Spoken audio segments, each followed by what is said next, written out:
We are live.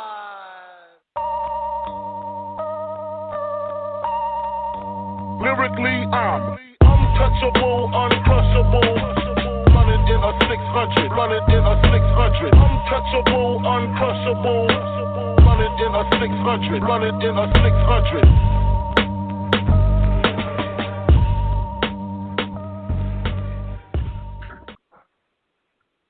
Welcome, everyone, to another episode here of Punch in the Face Radio. I'm your host, Brandon Stubbs. Appreciate you joining me here this evening. And tonight we'll be joined here in about 30 minutes by Luis Arias. I'm already messing up his name. Luis Arias. Luis Arias. Man, already messing it up. Let me get this out of the way before he comes on live. Luis Arias is going to join us, middleweight contender. So he's now going from prospect to contender. We'll talk to him about what's going on in his career and what's his next step and his next bout. We'll also talk some MMA as well. And you can be a part of the show by calling in at area code 929-477-3165.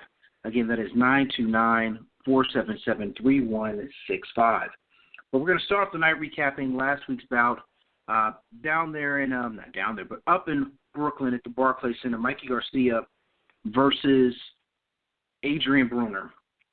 Now, the fight, last week me and Adam both picked Mikey Garcia to win, and we really not surprised the way it happened. I thought the fight was going to be a little bit more competitive, a little bit more interesting than what it was. It, all in all, was not really a fun fight. I really wasn't all that entertaining of a fight either. Nothing that I would want to see again, so there's zero need of a rematch with these guys. So, like I said, it was an okay fight. Nothing spectacular, nothing utterly horrible either, but just all in all, just was not what we expected, not what we thought we were going to get when this fight was announced. What we saw was Mikey Garcia pretty much have his way and do what he wanted to against Adrian Broner. Made it pretty much look easy for 12 rounds. Broner, notorious for slow starts, got off to another slow start. Pretty much paid for it. He was down on the cards, lost relatively wide decision by all judges' accounts. Like I said, not really utterly entertaining on his part. Broner just kind of looked Broner. He looked to be in good shape, but just Mikey Garcia just had way too many different tools for him. And it just wasn't a competitive fight at the end of the day. It just was not a fun, competitive fight to watch at all. Thank God we had the UFC on at the same time, because their fight didn't do a lot for us in regards to boxing here on Saturday. It just wasn't that good of a fight. Let's just call it what it is. So with that being stated, the question is, what's next for Adrian Broner? Broner had the following to say during his post-fight interview with Jim Gray. Die fight, and unfortunately it didn't come out. They said it's a do-or-die fight. If I fight tomorrow, then everybody in this motherfucker gonna still come see me, man. At the end of the day, listen, I'm still AB. I'm still about billions. I'm still the can, man. I'm still a fighting motherfucker, and anybody still can get it. And if you want a rematch in California, we can do it. And what about the weight? Was it just too much weight for you to come down? I wasn't tired. I was okay. It's just he fought a better fight tonight. He was a better man tonight, and it's okay. At the end of the day, I'm still a 4-time world champion, 4 different weight classes, and when I'm done with sport, I'm going to be in the history book. Now, I don't know about that, Adrian. I don't think Adrian's going to be in the history books for maybe the reasons he thinks he's going to be in the history books, but definitely not for his performance on Saturday night. Was nothing historical about what he did Saturday night. It was nothing great. And again, this is, it begged the question we asked last week, can we believe Adrian Broner? And the thing is this, no. We don't know from fight to fight which Adrian Broner we're going to give. And clearly, he can say he's taking the fight game more serious. He can say all the things he wants, but we just continually see a lot of the same holes that we see in Adrian Broner. Maybe it was one of those things where he got thrown out there too much too soon. We had the accolades of him being, people comparing him to Floyd Mayweather, that we thought he was going to be boxing's next big star. and it hasn't played out that way. Now, you can't put all of the blame on him. A vast majority of it does go to him, but you can't put all the blame on him. You got to blame us in boxing media. We put that out there. We said he was going to be great, and he ended up not being as good as we thought he was going to be. You know, I mean, it's pretty simple. It's that Adrian Broner he just is what he is. And, I mean, that's maybe the weirdest thing to say, but he just is what he is. You know, 140 should be his home. It makes the most sense. He said he was able to make the weight easily. They were saying, you know, Saturday night that he had said that he made the weight easy and actually came on under because he actually dieted. He actually was dieting and actually took everything seriously. You know, if he actually prepares like this on a fight-to-fight basis, you know, good things could come from this. You know, if he can do this continually, if he can be that professional of a fighter and do this fight after fight after fight. But you kind of wonder is how much does he really want this? You know, does he just want to come out there and get his paycheck and keep it moving? Does he really want to be an elite fighter? And the answer to that more and more starting to seem like no. It's just that he's more he likes the lifestyle that comes with fighting, but, you know, maybe he just doesn't have the heart to be the fighter we think he could or should be. I mean, that just may be what it comes down to at this point of this juncture of Adrian Broner's career, this trajectory of his career path. It's just maybe he's just not the guy we all thought he was going to be some years ago. But you can let me know. You can give a call into the show again, area code 929-477-3165. You can tweet me at BrandonP2TF. As well, feel free to email me anytime at Brandon@punchtheface.com. So, Adrian Broner's the loser. Let's talk about the winner, Mikey Garcia. Now, what makes the most sense now for Mikey Garcia next? Well, that's a hell of a question. We don't know. Mikey Garcia has called out some fighters and wanting to make fights with fighters that he is actually has no chance of fighting. Let's keep it real. He's thrown out names like Manny Pacquiao, Terrence Crawford, Vasily Lomachenko. The problem with that, all three of those guys are promoted by Top Rank, which, if memory serves me correct, Mikey Garcia left Top Rank. He left, you know, he sat on the bench pretty much 2 years and was away from the sport, dealing with legal ramifications with parting ways with Top Rank. So it makes me wonder how much does he really want to fight these guys when they may not be legitimate options for him. Let's just keep it real. These guys aren't they're not really feasible. You know, it sounds good on paper on all sides, but as a whole, it just doesn't make sense. We don't see any of these fights actually happening. I don't see any of those fights actually happening. So what does make sense for Mikey Garcia next? Well, that is a great question. 140 pounds more than likely should be where he stays at. Now, he said he can move up to 147. He can move down to 135 if fights make sense. Okay, I get all that. Makes sense to me. But, you know, what weight class is he? You know, what weight class makes the most sense for him? He looked good at 140.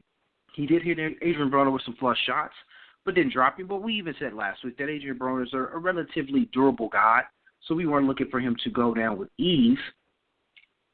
So not really shocked that he was unable to stop Broner. That doesn't, you know, that doesn't deter me from thinking he can't fight at 140. 135, you know, could make some sense for him. But, you know, are there going to be enough fights there for him that TBC and Al Heyman can make? So, I mean, you look at 135 right now, Jorge Linares is a guy that has said, you know, has wanted Mikey Garcia. But Linares already has a fight set up against Luke Campbell here in September. And Linares is also promoted by Golden Boy. So there's that. So you have that to throw into the occasion. You do have Robert Easter Jr., who is actually a friend and training partner and promoted by Adrian Broner. He currently is a title holder at 135. That can make sense. He's underneath the PBC umbrella. So, I mean, that makes sense. I could see that fight occurring. But, you know, for Robert Easter's people, maybe that's a fight that's a little bit too soon for his career. He's only had 20 fights. He kind of looked bad in his last bout out here a few weeks ago. So maybe that's not a path that you want to take right now with him. So, I mean, as you kind of look at the other names that's kind of floating out there, nothing else really sounds good. Now, Richard Kamini, who actually lost a vacated title fight against Robert Easter, he could make sense, and he's now signed with Ludabella. So, I mean, it's feasible. He's a top 10 rated guy amongst the division. So, I mean, 135 would maybe make the most sense for him right now. But, you know, and again, it's just dependent upon who's out there he wants to fight at this juncture. We do know we have a title unification bout here in 2 weeks at 140 with Terrence Crawford and Julius Indigo. Hopefully I'm not saying that right. That our friend Adam Abramowitz will be live in Lincoln, Nebraska to watch. I have a few other names there, but 135 really makes the most sense right now for Mikey Garcia as he goes forward. So I hope that that's a direction he goes. I hope he decides to go at 135 and not try to chase down big names at 140, because I don't think it'll actually be there for him. I don't see any real big names jumping out to fight him or meeting him up there. And again, I don't see him getting Terrence Crawford. I don't see him getting Lomachenko. The Manny Pacquiao has that ship to sail. Manny Pacquiao's on other things, unfortunately. And I mean, that's a fight that really makes no sense for either party at this juncture of their career. That one wouldn't do much for Mikey Garcia, given the fact of just who Manny Pacquiao is right now. So we shall see. But you know, it's I don't know. It's the fight in itself didn't do a lot for me here on Saturday night. So I wasn't overly impressed by really anybody there in the main event. It just seemed to be a fight. They just, you know, it was one of those things that Showtime and PBC had hyped like it was a big fight, and they wanted to kind of have the big fight energy around it, and it just wasn't any good. It just wasn't a big fight. At the end of the day, it just did not have that energy that you should have with a big fight. This fight just didn't have it. I mean, just at the end of the day, it didn't have it. So somebody who was impressive, at least I thought, here on Saturday night was Jermell Charlo. Jermell Charlo moved up here to middleweight, faced Highland. Now, we didn't know, at least us here at home, you know, at least I didn't notice or pay any attention to it at the weigh-in. They said Highland had a knee injury. I was kind of hobbling then at that point, had on sweatpants at the weigh-in, so he couldn't tell if he had a brace on or not. Come to find out that as he was entering the ring on Saturday night, he had his knee taped up. Commission told him you couldn't have it, made him remove it off. So, you know, pretty much Jermell Charlo beat up a one-legged fighter in his middleweight debut. Now, that's not of Jermell Charlo's fault, or Jermell Charlo's fault. There's nothing that he did wrong. You can't blame him for that. He did what he was supposed to do out there. He went out, he fought his opponent, he beat his opponent up. So, I mean, for that, you know, it is what it is. It's nothing that he could control, and he dispatched of his opponent, you know, quite easily. He made it look easy there against Highland. Now, one thing that I'm a little bit, I will kind of pause on if I'm Charlo's already calling out guys like Canelo, like Triple G. I understand he's a champion. I understand that, you know, this might have even been a WBC eliminator of some sorts, but he's only had the one fight there in the division. I think it's still a little bit too soon for him to go that path and start making those claims and winning those type of fights right now. But, you know, you have to dream. You have to be, you know, aim big and shoot big to get these kind of fights. So I'm not going to completely knock him for that. I know boxing is a business, so he's doing what he needs to do there. So I get it. I'm completely fine with it. So as far as, you know, what's next for him, you know, the middleweight division, it's kind of a weird thing anymore. You know, our guest tonight, Luis Arias, is going to kind of explain, you know, what he sets there in the division here in a little bit when he joins us. But, you know, for PBC guys, it's not a lot of options out there. Really, besides Daniel Jacobs, Charlo's the only one that I can think of at 160 that they really have. So, you know, that's something I ideally see that being the next fight. It makes kind of the most sense if PBC is going to put all of their eggs in a basket on one fighter at middleweight. Why not let it be the winner of that fight? So I get it. That makes sense to me as far as I'm concerned. Do a cash-out fight between these two guys you have. So I get it. It makes sense. So we'll see if that's the direction they go here next for that. So we'll see. But Charlo looks good. I'll definitely tip my hat and give him his credit there. I thought he looked really good out there in his middleweight debut. Somebody else who I thought was actually quite impressive on Saturday night as well was one Jarrell Miller, also known as Big Baby. And I'm not going to refer to a grown man as Big Baby. I'm not doing that here on the show. So we'll call him what his name is, Jarrell Miller. He took on Gerald Washington. Washington really just looked gassed throughout the fight. Washington really looked bad. We kind of wondered what Washington we would get after his first knockout loss to Deontay Wilder. Granted, he took that fight short notice. This was a little bit more time. We just wanted to see what he would look like, how he would perform, how would he react after his first career loss. And overall, I was not overly impressed by what Gerald Washington looked like here in this fight. So Miller did what he was supposed to do. I honestly thought that Washington had a chance in this one. I thought, the size may be an issue. He may just, work off the jab, keep his length.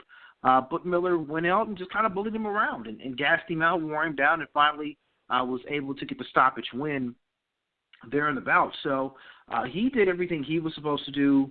He looked impressive, which now begs the question, is he America's next, is he our next hope at heavyweight?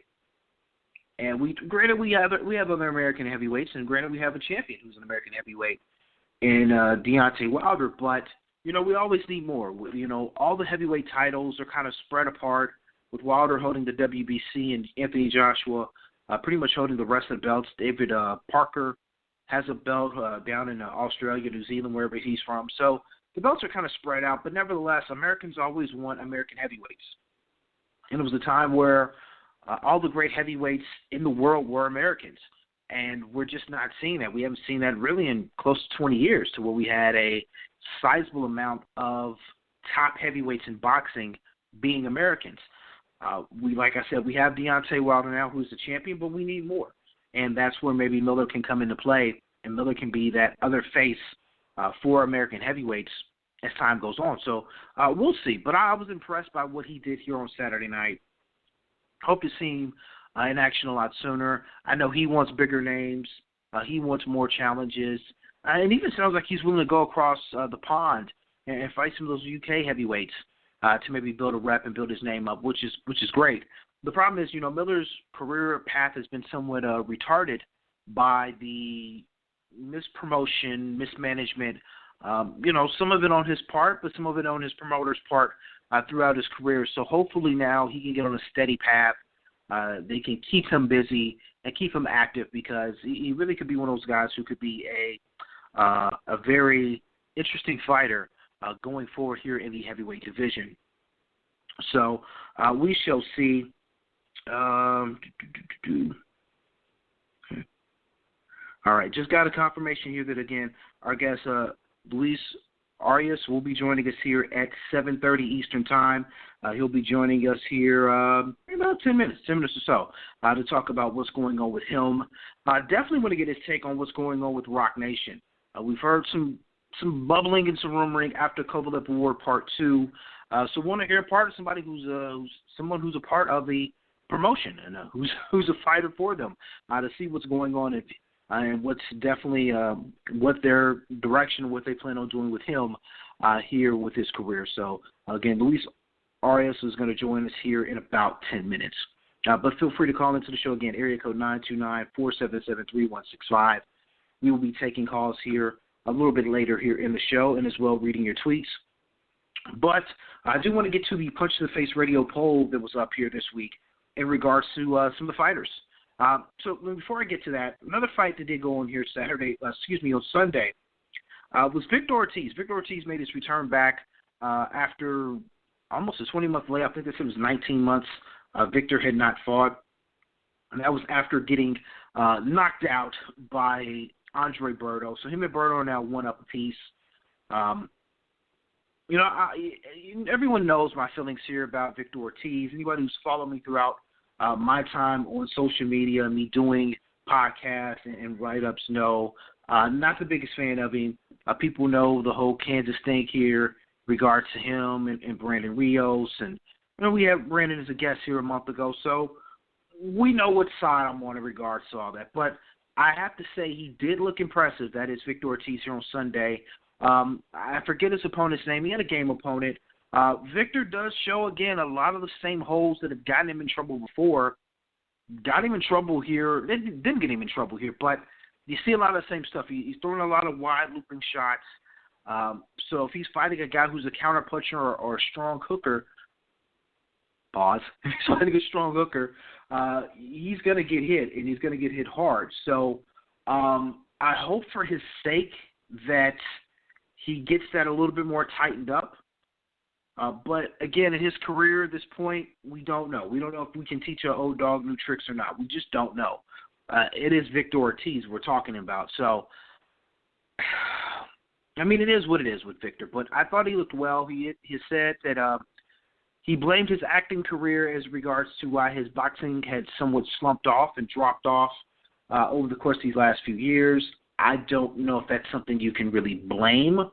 I don't think you can really blame acting on boxing. Whatever you need to do to tell yourself that. But that's what he had said. His explanation said he is done with acting and he's going to be focusing more on boxing going forward. So, if that's the case, kudos to him. Victor is still relatively young for boxing age. I mean, I think he's around the same age as me. I think he's 34, 35 years old. He hasn't suffered horrific beatings. He has had a lot of gaps in between fights.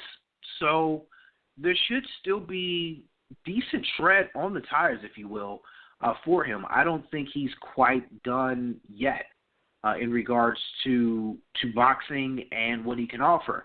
Now, can he beat some of these elite young guys here at 147? That's a push. Can he give them competitive fights? Absolutely. I think he can be strongly competitive in these fights against some of these younger guys at 147. But we'll see. I mean, again, we're talking Victor Ortiz. We just don't know from fight to fight which Victor Ortiz we're going to get. Now, I put up a poll here this week on the Twitter, Brandon P2TF on Twitter. After this weekend's fights, who has the brighter future ahead of them in the next 18 months? So over the next year, who do we see as having the brighter future and maybe having the more options or maybe being a champion over the next year and a half? Now, we had four options. We had Mikey Garcia, Jamal Charlo, Victor Ortiz, and Big Baby Miller, Jarrell Miller, that is. So the way it broke down was 9% of the voters thought Victor Ortiz actually has a bright future. Keep in mind, the guy wants to campaign continually here at 147, thinks he can make some noise and get back in the title picture at 147. We'll see. So he's at 9%. 10% thought it was going to be Jarrell Big Baby Miller. Again, we need more heavyweight faces. We'll see if he can be one of those guys. 22% thought Jamal Charlo would have the brighter future over the next year and a half. But overwhelmingly, 59% of the votes go to Mikey Garcia as having the brighter future going forward here in the next year and a half. So we'll see. We'll see what the voters have spoken. People think Mikey Garcia is going to have the brighter career path over the next year and a half. I think it's going to be interesting with him in regards to where he goes next and what he does in regards to which division he wants to fight in, what makes the most sense for him, and if he can get these fights. Now, it would be fantastic if he get if he get Terrence Crawford at 140 pounds. That would be a fantastic fight. Right now, Terrence Crawford's preparing for a fight where he can unify and be the lineal champion at 140 pounds. Now, does he want to continue to compete at 140 after winning possibly here in 2 weeks in Lincoln? We'll see. What challenges will be still ahead for him at 140 for Terrence Crawford? If a deal could get done with him and Mikey Garcia, I would love to see that fight at 140 pounds. I would love to see it. I think it would be an excellent matchup. But we all know there's so many politics anymore in boxing. We don't know what we're going to get from fight to fight. It's a shame, but it is what it is in regards to fighters and what we're willing to see and what they're willing to to do in regards to business. So we'll see. But everybody says 59% of the voters here on the Punch in the Face poll picked Mikey Garcia to have a brighter future over the next year and a half. So we'll see. But somebody who has a bright future ahead of him is our guest who will be calling in a few minutes. Luis Arias, undefeated, middleweight contender now. So we'll touch on that when he joins us here in a few moments. And again, you can call in and be a part of the show at area code 929-477-3165. You can tweet me at BrandonP2TF. And as well, you can call. You can always email me at an email address, Brandon@punchtotheface.com. We're having a little bit of technical difficulties here with the Twitter here today, so I do apologize if my tweets aren't coming across if you're listening live.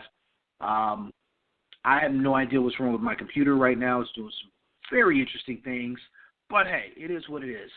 We're still here. We're still doing the show. We're here for the people. That's what we do here at Punch to the Face Radio. So, yeah. So there's that. So again, our guest will join us here in a few moments to talk about what's next for him in regards to his career, Mr. Luis Arias. Saying it, messing it up on the name already again. It's been a long evening already. So, with that being stated, we'll talk some MMA later. Definitely want to talk about Daniel Cormier and the crying post-fight. Talk some John Jones as well. Talk about Chris Cyborg. We're also going to talk about Lomachenko, a.k.a. Lomo the Guy. He'll be fighting and making his ESPN boxing debut here a little this weekend. So I'm looking forward to that. So we'll talk some boxing. More boxing here after our guest tonight. So, again, call into the show at area code 929-477-3165. Tweet me at BrandonP2TF to talk boxing and get in line here to talk boxing here with me here this evening. So, there we go. All right. So, yeah.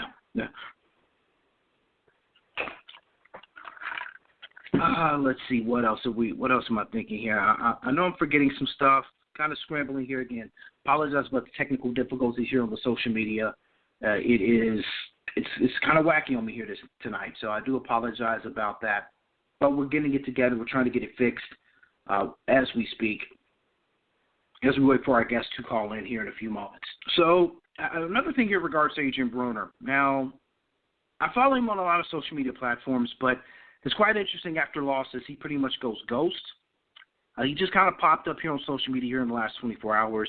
Not really saying much, just showing a picture of his kids and what have you. I definitely want callers to call and let me know their opinion on Adrian Broner now that he suffered another loss. It's now his third career loss. And where do we go from here in regards to AB, the problem? A very interesting character in regards to boxing. So I definitely want to get everyone's take on that here this evening.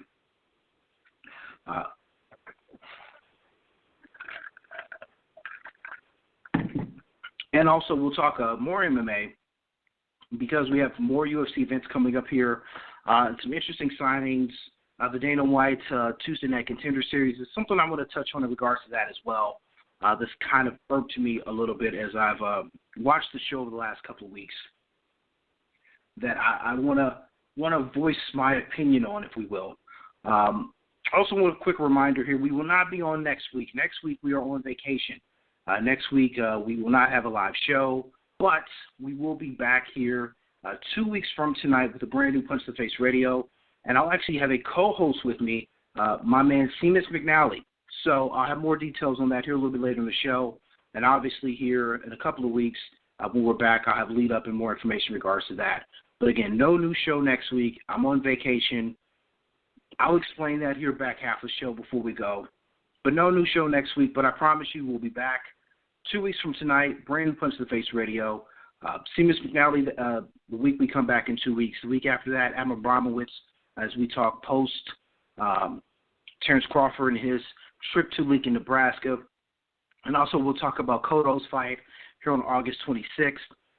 So a lot that we will touch on when I come back here from vacation. But again, no new show next week. I apologize. I'm typically here for you, but even I need some time away to rest, recoup, and re-energize here for the show. So again, we're just waiting on our guests here to call in. Luis Arias, middleweight contender now. Middleweight contender. We're no longer calling him a prospect. We're calling him a contender. As he now climbs and makes his way throughout the division. And again, you can call in and get in the queue here for later in the show when we start taking calls to 929-477-3165. And also tweet me throughout the show at Brandon at Punch to the Face. Excuse me, Brandon at Brandon P2TF. I'm just having all kind of issues here this evening. Can't spit out stuff right. Listen to Twitter handle. This is what happens when you're live on the air. So appreciate everyone for getting in there with me tonight.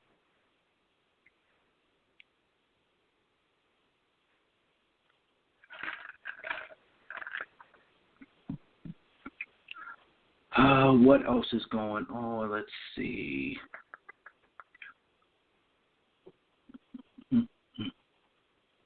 All right, we are still waiting on Luis to join us. Getting email confirmation that he is still down. He's still going to do the show.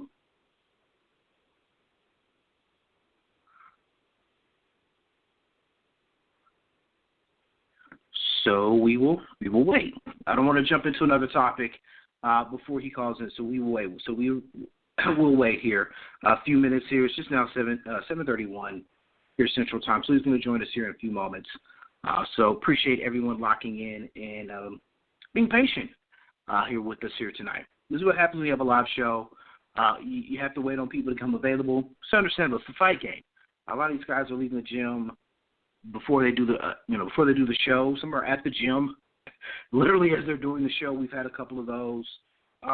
So we understand it. We appreciate any fighter who's willing to take out time to talk the fight game here with us. So we appreciate it. We've tried to make it as convenient as we can for all of our guests who are part of the show. So, again, we appreciate anyone taking out time to be a part of this program and this movement known as Punch to the Face Radio.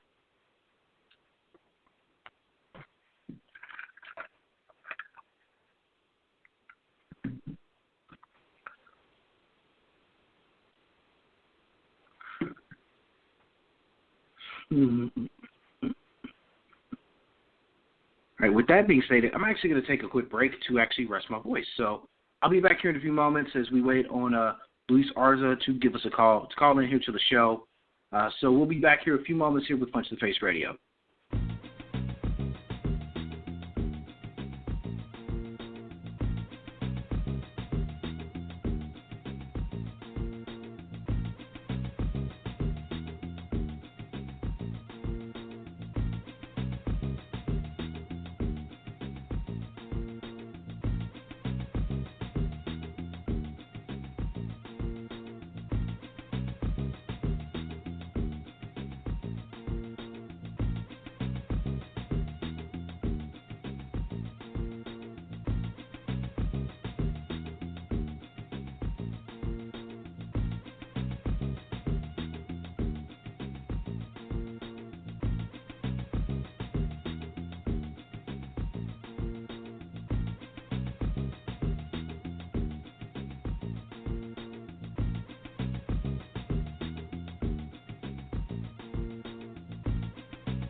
All right, I am back here with Punch to Face Radio. This is Brandon Stubbs.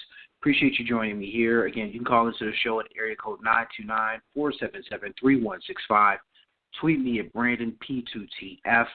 And as well, you can email me at any time at BrandonToPunchToTheFace.com. We are still waiting on our guest to call in, Luis Arias. Again, I'm messing it up. Arias? I'll have him give me the proper enunciation of the last name when he calls in.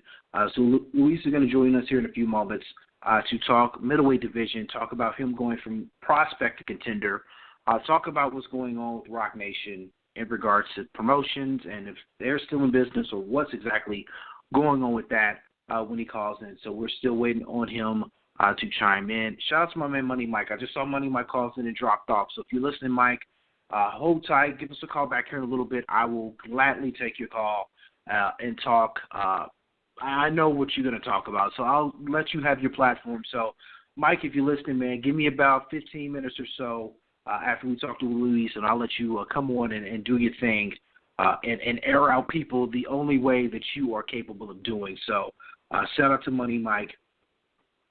Big fan of Money Mike. And also, I would be remiss if I did not shout out my partner in crime, Adam Bromowitz, SN Boxing on Twitter, SaturdayNightBoxing.com, and as well, join the Facebook group, SN Boxing on Facebook.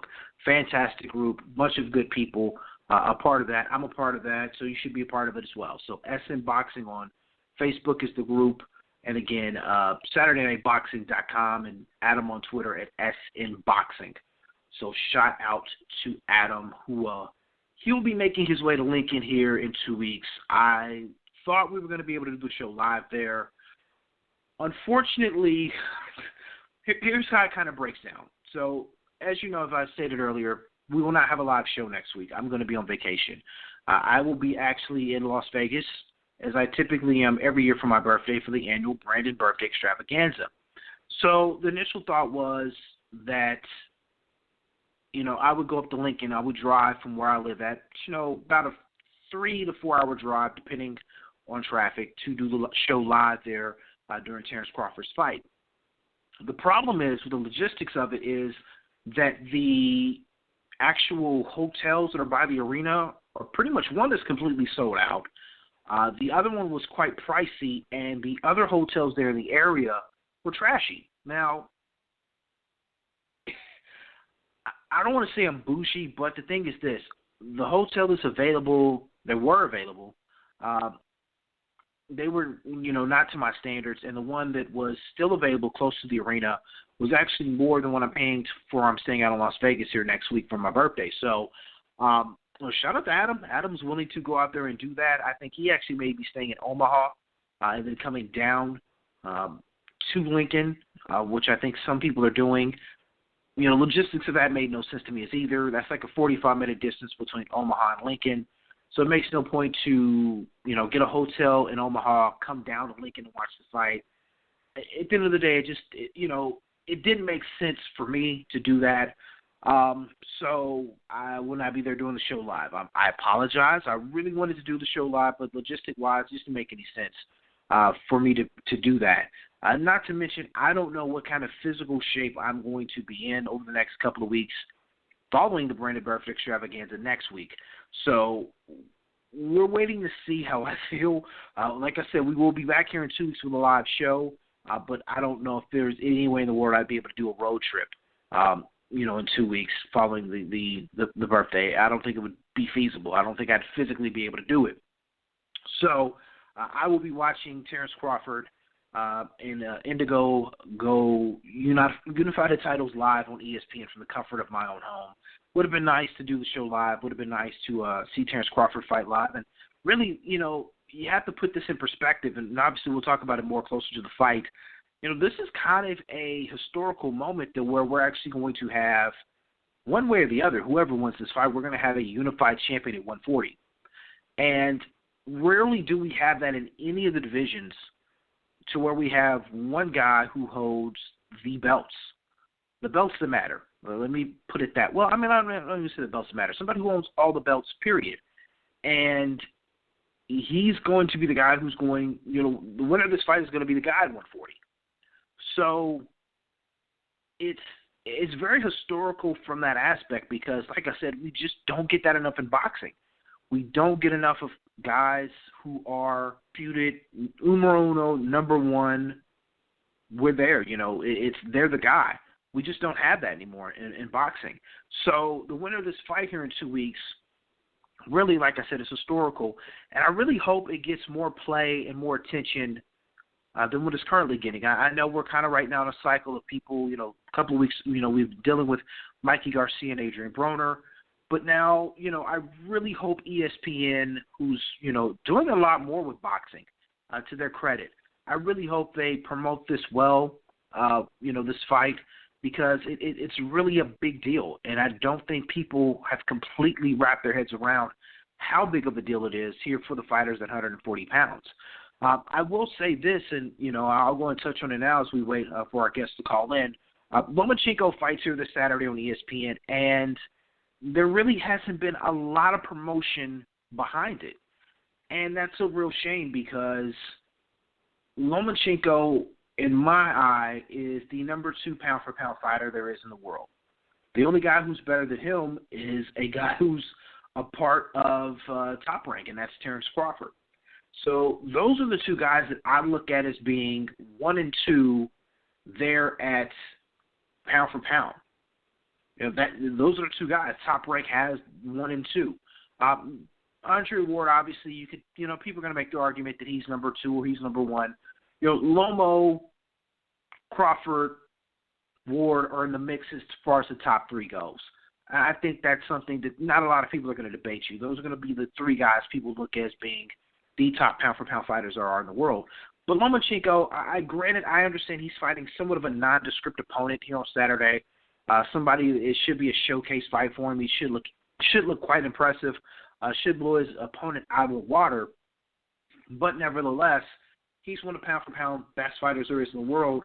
But you're not hearing a lot of stuff in regards to the fight in itself, which is, I don't want to say bad or strange. It's just, if ESPN is going to pay Top Rank to put on programming there on their network on a Saturday night in prime time, one would think they would want to promote it as well to get their money back, to get those eyes on there, to get more sponsorship dollars. But, we haven't really seen that much promotion from them from this juncture. And, I don't know who you point the finger at. I know Lomachenko he is a foreigner. He's from the Ukraine. He does speak English and what have you, but I don't know if that's part of it. He's fighting a opponent who is I think Miguel is he's from Colombia.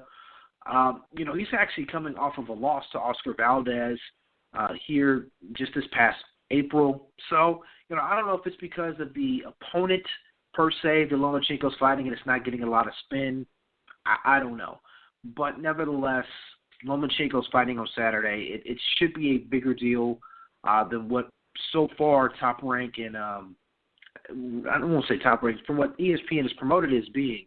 It should be a far bigger deal than what it is. Right now, it just doesn't seem to be that big of a deal on ESPN. We saw Mikey Garcia and Adrian Broner in New York and doing shows. So, we're not going to see that with Terrence Crawford. I don't see them doing any sort of promotional push and flying him out to New York Fight Week or anything like that. Obviously, with the fight being in Lincoln, you're not going to have the amount of press there like they were here for this past weekend with the fight being in Brooklyn.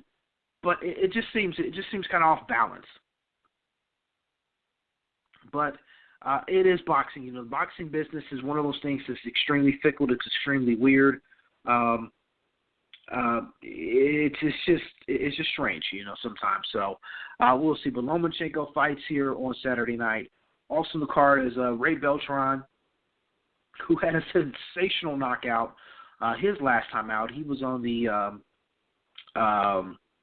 fight card here just this past May. He had a knockout win. Really good energy going from him. He's right now won 4 straight fights. He's he owns a couple French titles. NABF lightweight, the WBO and NABO lightweight title. He's going to be facing Brian Vasquez. Should be actually a quite entertaining fight. Vasquez only lost here recently was to Jorge Fortuna. Really nothing wrong with that. He's coming off of a win against Angel Granados here just this past July. Actually, this past July, last year. So Beltran's going to be fighting the guy. Well, I just noticed that. Beltran's going to be fighting a guy who's literally not fought in over a year. So you got to wonder if ring rust is going to be there for that. But Beltran has really carved out a nice second half of his career. He's had some tough losses, but he's been game against every opponent he's ever fought, and has fought tooth and nail, and has always been respectable in his fights. So I'm interested to see him fight again, and after that knockout win here just a few months ago, see if he can keep that energy going. Really, beyond that, there's not any other names that you're really going to be familiar with. I think the Beltran fight is going to be the only other fight that's going to be aired on ESPN. I don't think they're going to be doing a 3-fight card for that, but that's going to be here Saturday night on ESPN. Friday night on ESPN is actually going to be a fun fight. You got a really interesting fight card here. You have Soto Caras, who is he's never in a dull fight. We've never really seen him back down in a fight. All of his fights seem to be grueling, somewhat brutal fights. And he's going to be facing Mauricio Herrera, another guy who hasn't been in boring fights here recently. They're going to be going at it 10 rounds in the welterweight division. The fight does nothing in regards to the welterweight rankings. What it is going to be a rock'em sock'em fight. I don't see it any other way. I see this fight being completely and utterly violent, and I'm okay with that. I'm perfectly fine with that being the situation. So that's, we have that. We have fights Friday and Saturday night to whet our appetite here for boxing. Otherwise than that, not a lot. Let me not be disrespectful. Also on Showtime on Friday, Clarissa Shields is going to be challenging for her first championship here in women's boxing. I think she's only on her 4th or 5th fight. She's going to be facing Nikki Adler. Adler is actually going to Clarissa's hometown or home state of Michigan, fighting up in Detroit. This is going to be for Adler's WBC and for a vacant IBF super middleweight championship here for the women. This will be the, I think, second or third time in a row that Clarissa has headlined a fight card there in the Michigan area.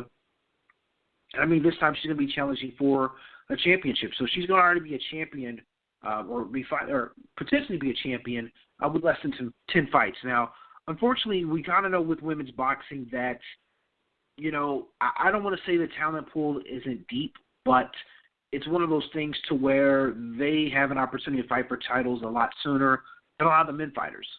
There's not as much competition out there. So if you look good in your first couple of fights, the cream is going to rise to the top and get those opportunities to fight for championships when guys, unfortunately, they got to wait. They got to kind of, there's more politics involved with it and more fighting and becoming mandatories before you can get a title fight. For women, not as much. So Clarissa Shields is going to be challenging for her first championship here Friday night on Showtime. So, good for her. Good for her. So, right now I got Money Mike calling in. I'm going to let Money Mike talk. We're still trying to figure out where Luis is. So I'm going to bring in my man Money Mike. Mike, man, you're live here on Punch in the Face Radio, my brother. Yo, B, what's going on, man? I can't believe, man, I'm about to eat a lot of crow right now. Why the fuck did I pick Adrian Broner? My goodness. Man, he wasn't even throwing any punches. Like, what was he doing?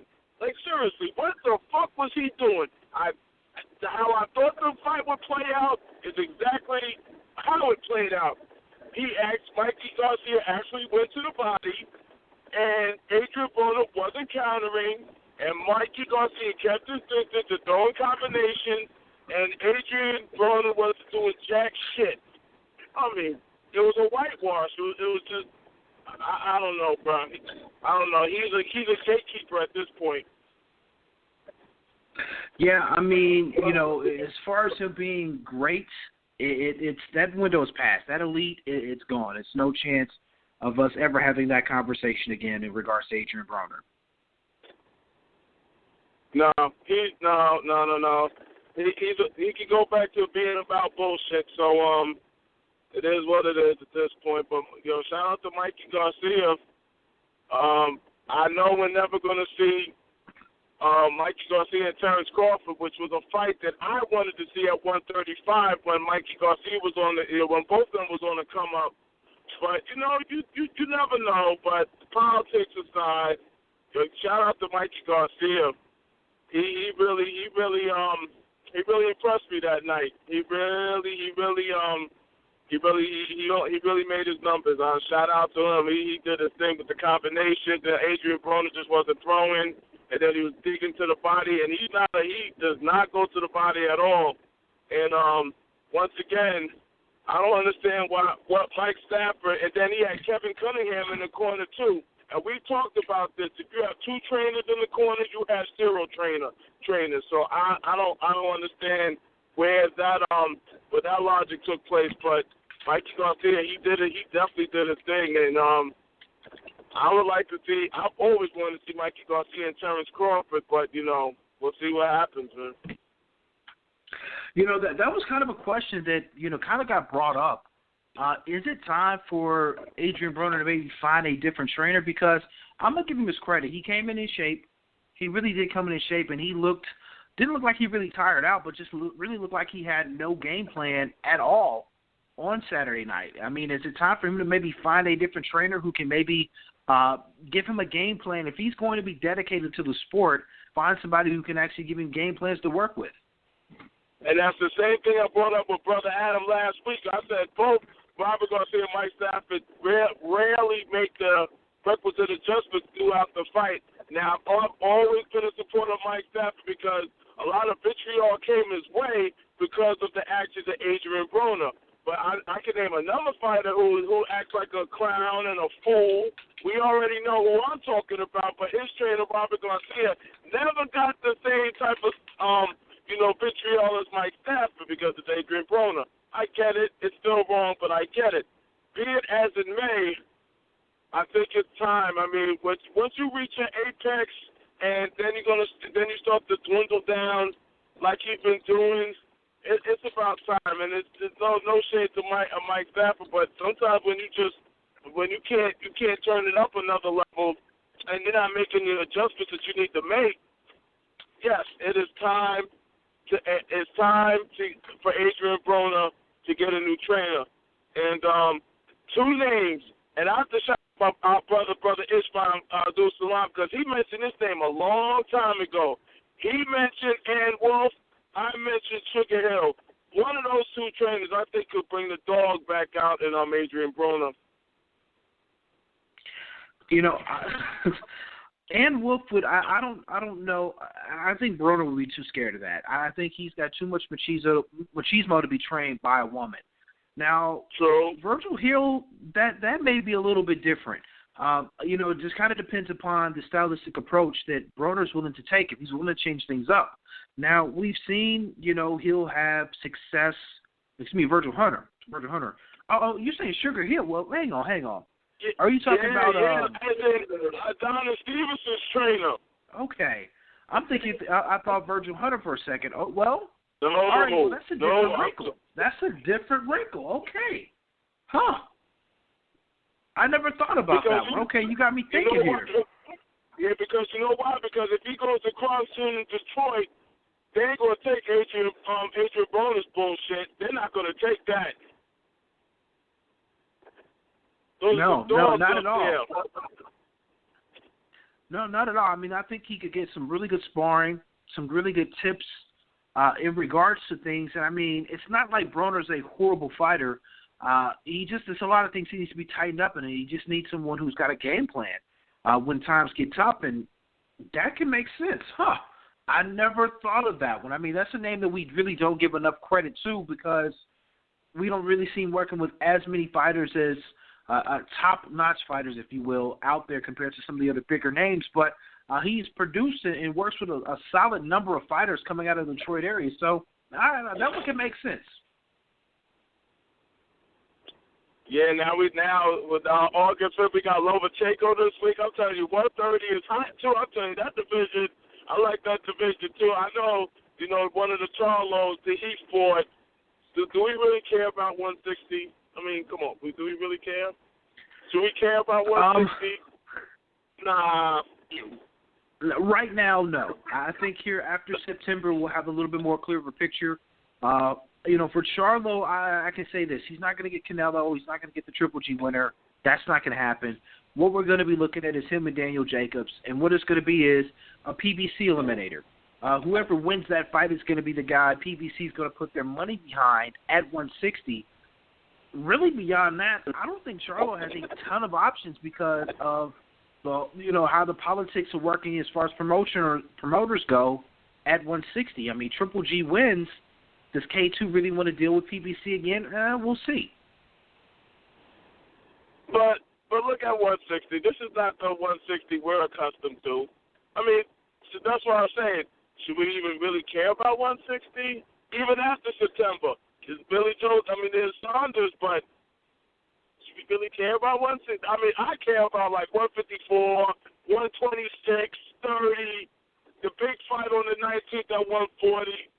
160, my life. I just get brother from another mother. You know who I'm talking about? Shout out to my man Brian Bivens. He was on the Twitter Saturday night. Should we really care about 160? Nah.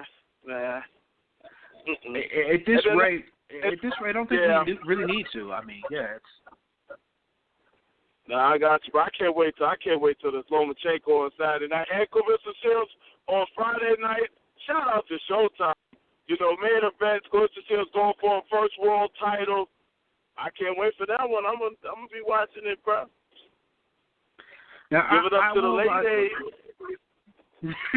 Absolutely. I mean, like I was saying, with women's boxing, they kind of get the opportunity to fight for titles a lot sooner. Just for the simple fact of the talent pool isn't as deep. So, here's somebody who's fighting in less than 7 or 8 fights. I think she may even be like fight number 5 and already fighting for the world title. You have to tip your hat to that. So, I mean, kudos to her. Also, Friday night, something, like I said, the fight makes no sense in regards to, rankings at welterweight, but Herrera Soto Carras is going to be violent. There's no way that fight won't end with somebody going down several times. It's going to be a brutal fight, but I like watching fights like that because these guys are going to shave years each other's lives in a 10-round bout on ESPN. So I think we have actually really a solid weekend of boxing going into this weekend with fights Friday and Saturday night. Boxing over everything. I'm telling you, this summer, last week we got the Mikey Garcia. We got that fight out the way. Now we got Lomachenko. In 2 weeks, we have, Terrence Crawford. And after that, we got the return of Miguel Cotto, and then the fuck shit at the T-Mobile Center for the casual no-nothings. We got that. And then we got that big card, September 9th. Oh, man, that card is a goodie. And then we have, another big one for the casuals. And those who care about 160 on the 16th, and then, we're going to keep it moving. Boxing over everything. We're still going to keep it moving, keep it rocking. Your disdain for 160 and for Canelo and Triple G is just so entertaining. Oh, man, Mike. What do you want me to say, bro? What do you want me to say? I mean, I keep it real, and I'm just looking forward to I'm looking forward to the Lomachenko fight. Listen, I'm definitely looking forward to Clarissa Shields and going up for a first world title. I mean, that's why I love this sport of boxing. There's always boxing over everything. I got mad love for you, brother. Punch to the Face Radio, 8 p.m. Eastern, 7 p.m. Central every Wednesday night. Y'all better listen to my boy Brandon. He be putting up his numbers. Y'all better listen. We will be on vacation next week as I will be in extremely hot Las Vegas doing Lord knows what. But I will be back on the 16th to talk more boxing. I promise that. And with that being stated, Mike, you're welcome guest to call in anytime we do the show. Looks like our guest this week, Mr. Luis Arias, is not going to join us. I'm not sure. I emailed his people. They said he was calling in. I haven't heard from him yet. So we're going to move on with the show. So, hey, his loss. We'll figure it out. We'll redo it next time. No doubt. Listen, traveling mercies out to Vegas next week. Enjoy your vacation. I'm going to hit you back. We're going to talk about the Lomachenko fight. Then we're going to talk about Terrence Crawford. And once Andre Ward's retired, he's going to be the next pound-for-pound king. So we're going to talk about it. But listen, traveling mercies, God bless, man. You know I got love for you, brother. Talk to you real soon. All right, man. Absolutely, man. Money Mike, man. Appreciate the love. Appreciate you calling in. We'll talk to you back live in 2 weeks, man. So you be safe and you stay out of trouble. No, I'm gonna stay out of trouble. I got you, bro, man. Peace, King. All right, man. Later. Later.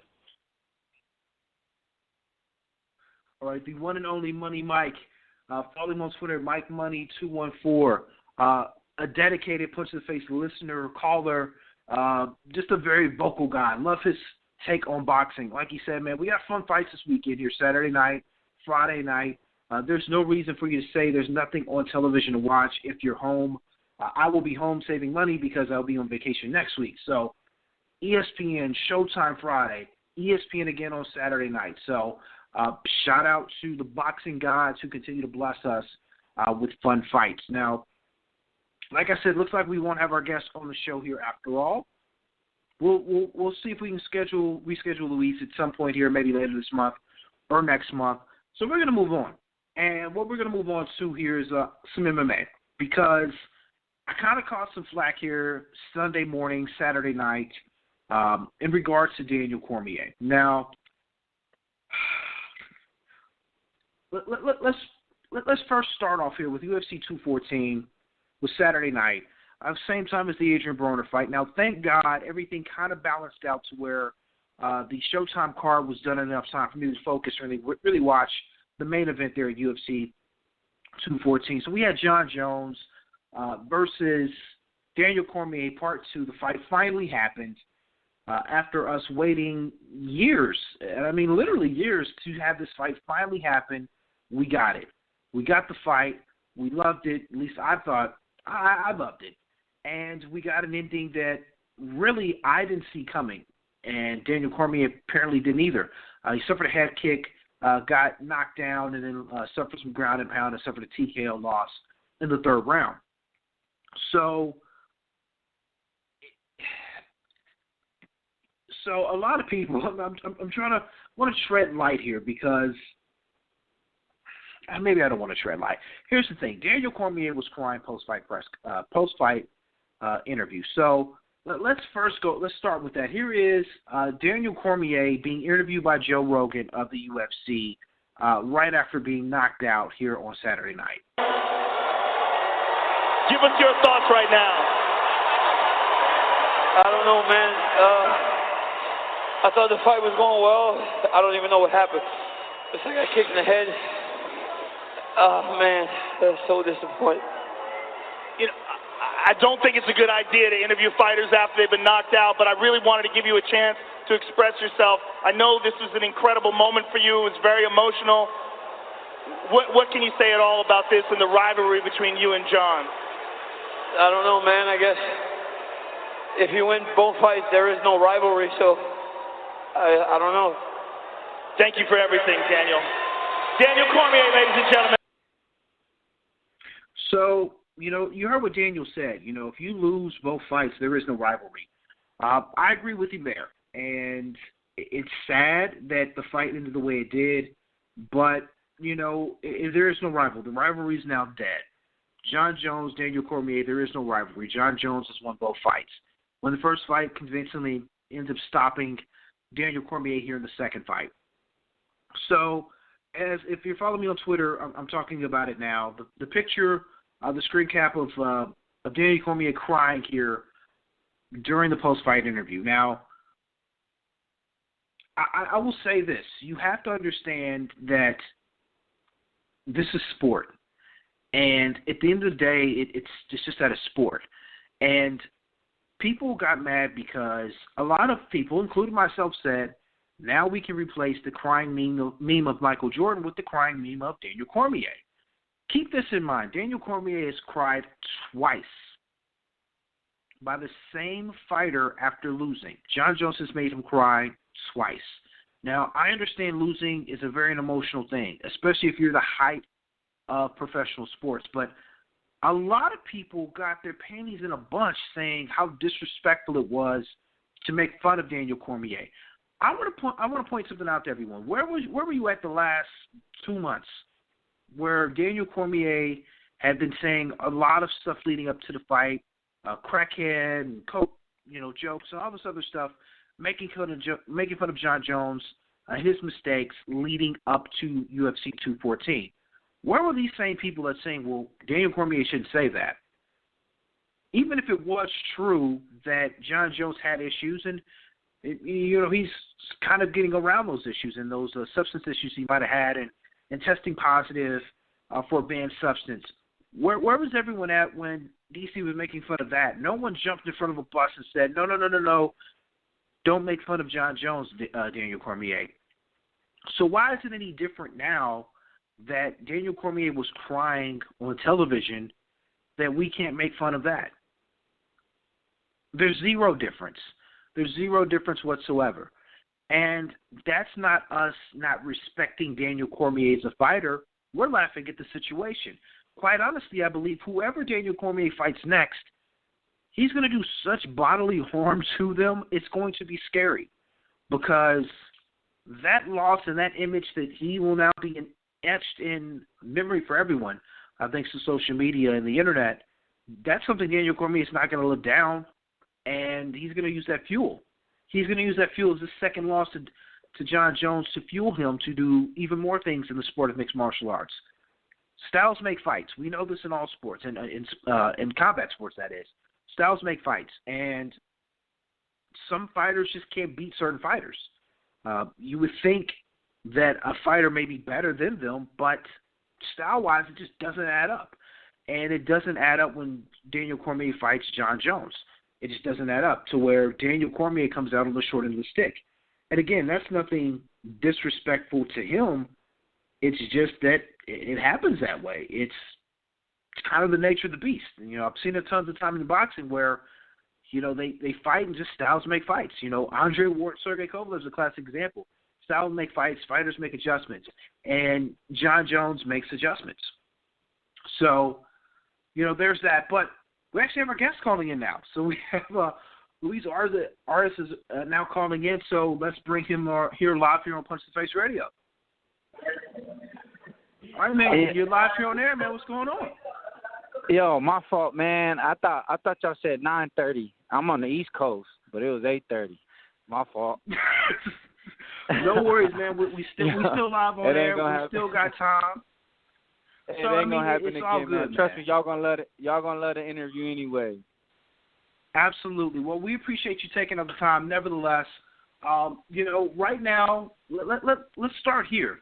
Let's go with this last fight you just had here. What is your final grade of your performance that you had here, part of the War Kovalev 2 undercard?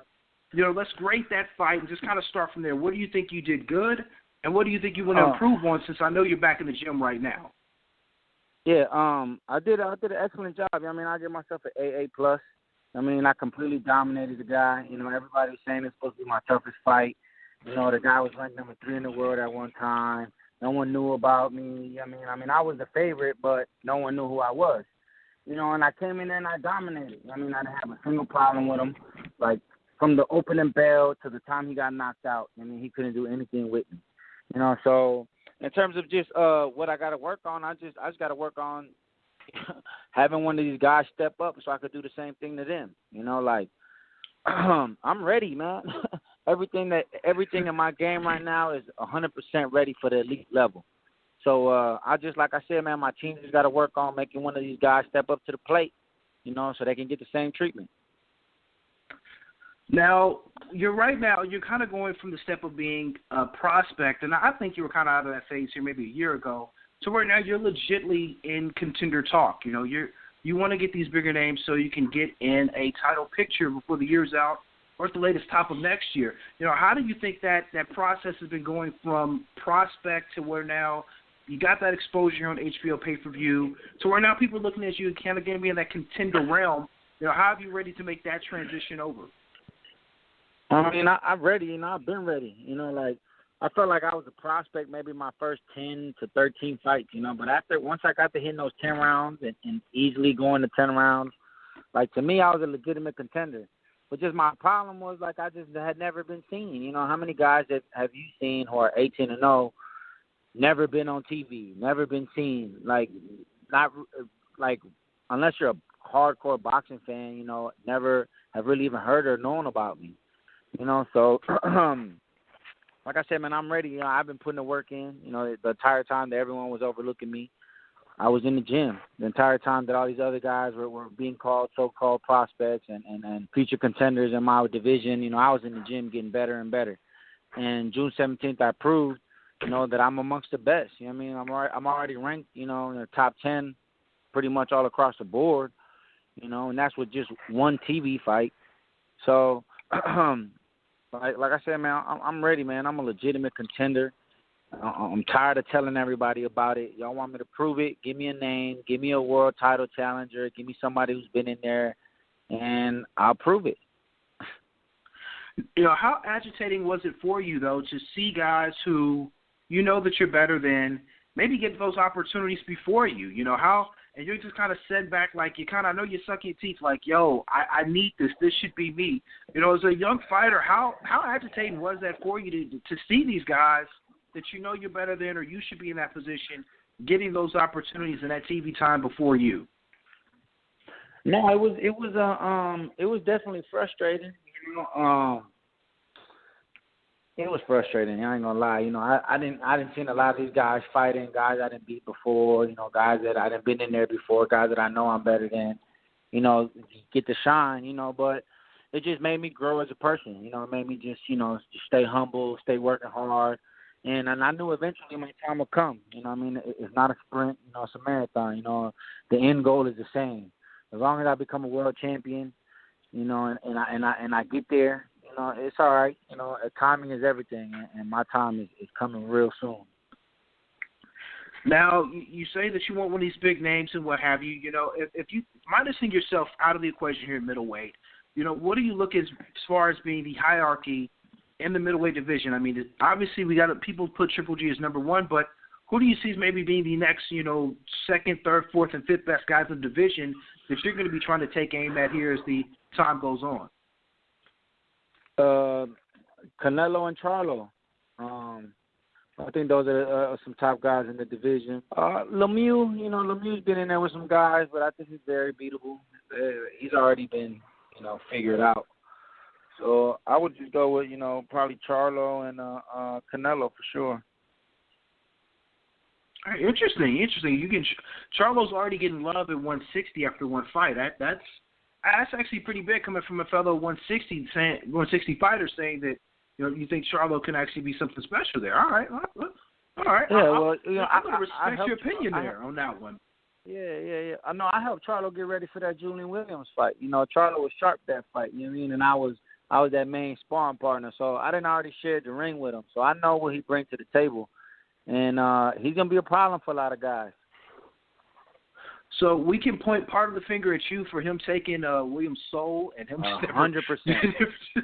100%. Man, that was rough to watch. Like, wow, he just threw that uppercut. Yeah. He was sharp, right? He was definitely sharp. Now, one question that we have, because we've heard a lot of weird rumblings, so maybe you can give us some perspective on this, because quite honestly, we don't ever hear anybody from Roc Nation. We've heard some rumblings after the War Kovalev 2 card that some people have been let go. The boxing promotion may be dissolving. What's currently your situation? What have they told you in regards to your next date? No, we're getting a date right now. People talk a lot, but Roc Nation not going anywhere. They got deep pocket, So from the looks of it, they still going. They offering me some TV dates right now. We got a couple options on the floor right now. I'm hearing Ward gonna fight again. He'll fight again before the year's up. He with Roc Nation. So some people got let go. Some people got let go not because from the boxing department. Some PR people got left on their own. It just looked like they got let go because they supposedly they were let go because of companies going south. But that's not true at all. The PR people were working for a different company that Roc Nation hired, and they walked on their own. So. That was that. Then, like, the matchmaker, there ain't no point in just, trying to hide anything. The matchmaker got let go, but shit happens, I don't really need a matchmaker, personally. Ward don't really need a matchmaker. Rigondeaux don't need a matchmaker. We already built up. Like, we just there's certain names that we need. Like, we don't need to get built. There's a couple kids, in the back that they might need to get built, but right now, their main focus is only a couple bigger names, and a matchmaker will come, man. There's tons of matchmakers.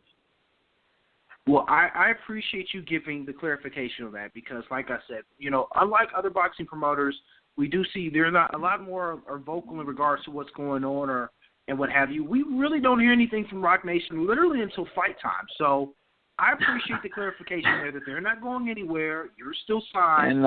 Because we know you've had. Go ahead. I was just saying I was just up there. I'm in New York right now. That's the reason I'm in New York is I'm having a couple sit downs with them. I just had a meeting with them, a couple of days ago. I'm about to see them again probably tomorrow or Friday, and they talking dates. They not they're not talking about letting go. So from.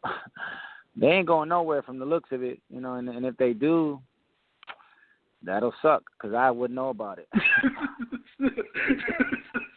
That would be quite awkward, and I really hope that's not the case, that they just up and leave. But boxing is a weird game, man. And unfortunately, you've been around, the sport long enough to know, and we all know your previous situation. Boxing's weird, but we hope everything works out good for Roc Nation. We hear they cut a mighty nice check, so we want them to stay in business for boxing because y'all getting paid good. Well, certain people getting paid, for sure. Ward just made a nice little check, so there's some money over here. You got to put yourself in a position to get that money.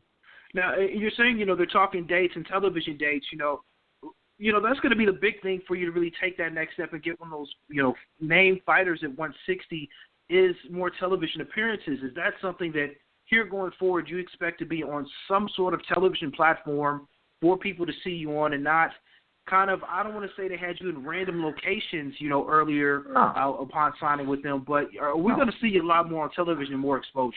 Yeah. No, 100%. There's no point in sugarcoating it. They had me fighting, everywhere. Pittsburgh, Ohio. I done fought in the small venues, because for whatever reason, the other people were ahead of me that were getting those opportunities, So, but, it is what it is. I'd improve my points. I'd improve my value to the company. They know how much I'm worth. They know what they got in their hands, And, I'm strictly a TV fighter. I've been said I was a TV fighter. I proved it again.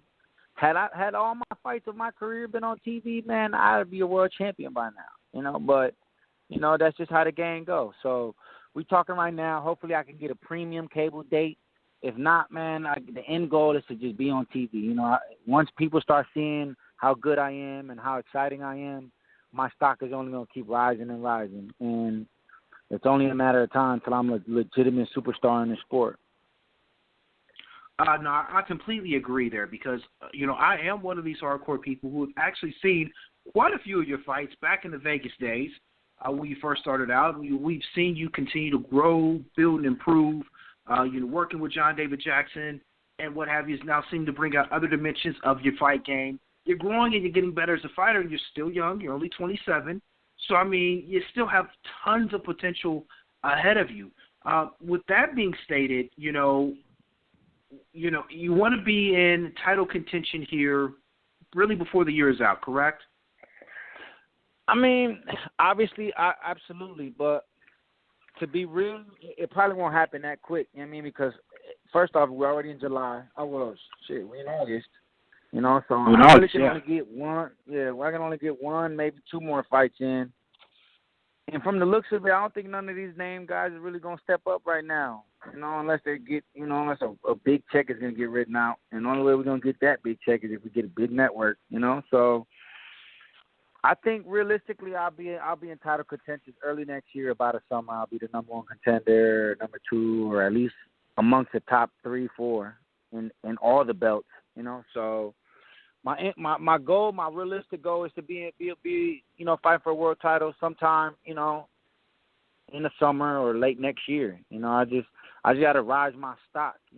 That's all I am right now. Just rising my stock, making my record look better. 24-0 sounds better than 18-0. 23-0 fighting for a world title sounds better than 18-0. Unless you're like a 2-time Olympian or your promoters are writing, taking care of, the rankings and stuff. Like, you're really not going to get a world title. I'd have to fight my way to a world title, so I ain't got no problem with that. So I say next year, man, realistically. And, I mean, you sound hungry and motivated, and that's what we like to hear from fighters is you're hungry. You're ready to take on the task ahead of you to become a champion and do what you need to do to become a champion. Now, I do want to get your quick take, since it is in your division, big middleweight championship fight here next month, Canelo Triple G. Who do you think coming out the favorite, and how do you think the fight's going to end? I'm going with Triple G, just off the base of just the size difference. I mean, I think Canelo's going to give him a tough fight in the beginning, but I just don't see how Canelo's going to be able to keep Triple G off of him. Then again, it is perfect timing because, Triple G is a little slower, not as strong, but I still don't see how Canelo's going to be able to keep him off of him. So I think it'll go decision, but if not, it might be a late stoppage. But I'm going with Triple G. And then Triple G can fight me next year, and then I can beat him. Not a lot of people are willing to fight Triple G. He seems like, he's kind of the quote-unquote boogeyman of the middleweight division. But, tip of the hat to anyone who's willing to go in there and fight him and say they want him up front. So, if you've thrown it out there, you keep getting the W's, the opportunity is going to present itself. Man, you can go back and look at some old interviews from back in the day. I want to say I was 2 or 3-0 maybe. Somebody asked me who I wanted to fight. Well, my first answer was Triple G. I said Triple G and Shit Chocolate. And Shit Chocolate already got knocked out, so that fight's pretty much dead. He disappeared. But, yeah, it's over for him. And then with Triple G, he's just he got a big name, man. He got all the belts, I want to be a big dog in the game, I want to fight some names, and everyone says Triple G's the one. And if I want to, really be a big name in the game, and I really want to come what I want to become, like, I'm gonna have to fight Triple G or a Triple G. I think the dream fight for me would be the Triple G fight, but from the way the timing I'm coming out right now, I don't know. It might be kind of hard to get that fight, but we'll see. We'll see. I'm here though, and I'm gonna keep building that record up. So we're just gonna have to wait and see. Absolutely. Now let the people know, as you continue to build and grow here as a middleweight prospect, now into the contender stage and now titleist stage as we go forward here. We're putting that energy out there. Titleist is what's going to be next. Let the people know where they can follow you on social media and keep tabs up with your career. Yeah. You can follow me on at Luis Cuba Arias, on Instagram, Facebook, Twitter. It's all the same. And like I said, a lot of people don't know who I am. I'm trying to talk my way up there just so a lot of people can just hear me talking. But, my hands are going to do a lot of the talking. And as I get more TV dates and TV fights, like I said, I'm going to be a legitimate star and I'm going to be a threat to anyone in this division. So, follow me so I don't have to tell you I told you so. All right, last question. We'll get you out of here on this. August 26th, how good will Miguel Cotto look on HBO? You thought I was going to ask about another fight on August 26th. So how good will Miguel Cotto look on August 26th? That's crazy. Miguel Cotto better look good, man, because that Japanese dude is no joke, man. I think he's Japanese, right? I think he's one of those. That boy can fight, man. Yeah. But that boy can fight, man. He looked good his last fight. So, but, Cotto got a lot of experience. He trains hard. He's focused. He's been in the gym. He's a vet in the thing, man. He's still got a couple fights left in that tank. Absolutely. That's the only fight that matters here on August 26th, as far as our show is concerned. So I want to get your opinion on that. Now, I'm not even touching that other one. So, yeah. So shout out to Miguel Cotto. We'll be watching on August 26th. For sure. Here. I'm not. You paying that $100? Oh God, no. No. No, me either. No. I ain't paying it. I'm not doing that. No. I'll stream it though. I might stream it. Now, I might just read about it, but I'll be tuned in to HBO. I encourage everyone to do the same. Tune in to HBO, watch some real boxing, leave the sideshow stuff behind, and it's just weird for boxing. This is weird for boxing as a whole. So, but yeah, it is what it is. It's gonna be. It is what it is. But it's gonna be an event. There's gonna be a lot of media. It's gonna be a good look for Gervonta Davis, who's on the undercard. I heard Sean Porter's on the undercard. I heard Badu Jack is gonna be on the undercard. So for those guys, it's gonna be great for them. You know what I mean? But the main event, yeah, it ain't gonna be competitive at all. Yeah, not at all. I agree totally. Well, Louise, we appreciate you coming in, doing the show. No big deal with you being late. The show, we still got another 30 minutes left in the show. No big deal at all, but I appreciate you calling in. Best of luck with those talks up there in New York with the Roc Nation team. Tell them to get you a date, get it locked down so we can talk about that fight next. We wish you the best of luck, and like I said, I've been following you since the Vegas days. I think you got a bright future ahead at 160. You're going to be a titleist here before we know it, man. Yeah, 100%, man. I appreciate your support, man. Like I said, man, my time zones got switched up, so next time I'll be on time, man. It is what it is, man. You took out the time. We appreciate that. No hard feelings at all because you brought the heat. Trust me, I'm looking on Twitter now. They're very intrigued by a lot of your answers here tonight, so you did a good job. You've got new fans you're building up, so we appreciate you chiming in, and you're welcome guest anytime. All right, thank you, man. Y'all have a good one. All right, thank you. All right.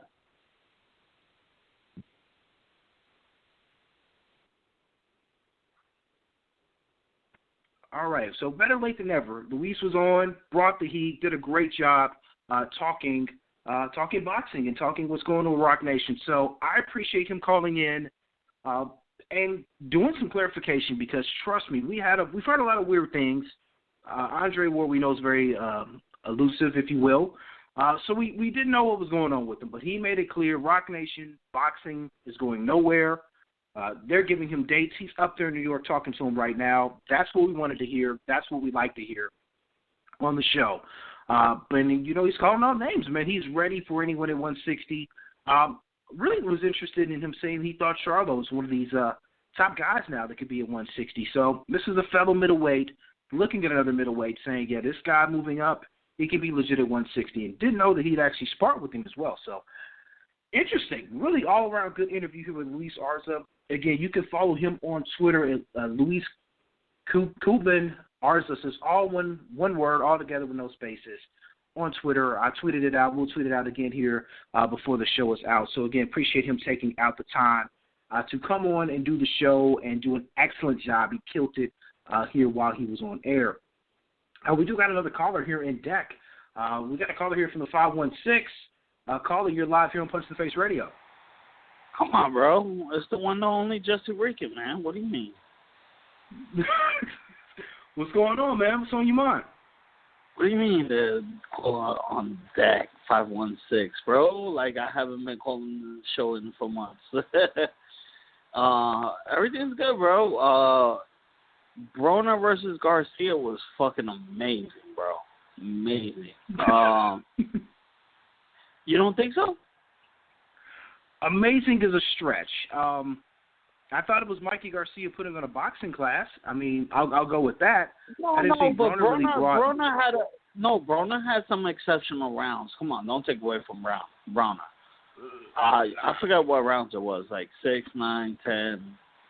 Like, there was some rounds where he just fought back, and that's what I love in a boxing match. He looked okay. I just thought Mikey just did a far better job in neutralizing to where when Mikey didn't really turn up the gas, and Broner's a late starter. We do know that. We knew that going into the fight.